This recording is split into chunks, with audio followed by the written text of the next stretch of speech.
এবার গুপ্তচর হিসেবে কাজ করবে ছারপোকা। মানুষের ডিএনএ ৪৫ দিন পর্যন্ত বহন করে ক্ষুদ্র এই প্রাণীটি। এই ভয়ঙ্কর কীটগুলো অপরাধ তদন্তে সূক্ষ্মভাবে গোয়েন্দাগিরি করতে পারে।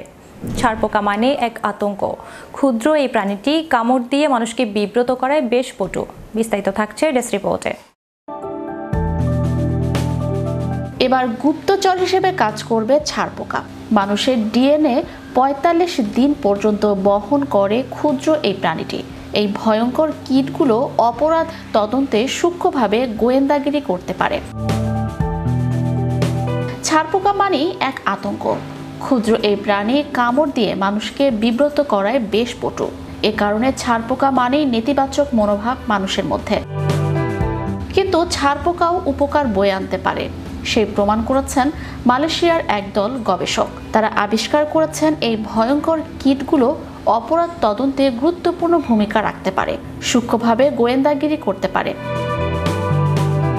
ছারপোকা কোনো মানুষের রক্ত চুষে নেয়ার ৪৫ দিন পর্যন্ত ওই মানুষের ডিএনএ নিজের শরীরে বহন করে।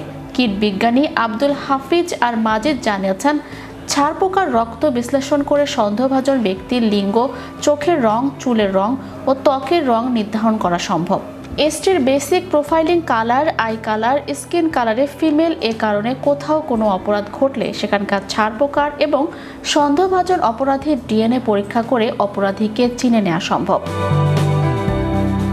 গবেষণায় মালয়েশিয়ার গবেষকরা দেখেছেন প্রতিটি ছারপোকা মাত্র ১ ফোঁটার চেয়ে কম, অর্থাৎ ১.৫ থেকে ৫.৩ মাইক্রোলিটার রক্ত চুষে নেয়।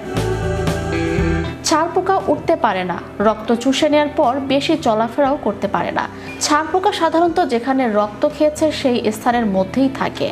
এ কারণেই অপরাধ স্থলে অন্য সব প্রমাণ মুছে ফেললেও সেখানকার ছারপোকা গুরুত্বপূর্ণ সূত্র হয়ে উঠতে পারে। এই ধারণাকে যাচাই করতে লিমলি নামের একজন গবেষক ছারপোকাকে নিজের রক্ত খেতে দিয়েছিলেন।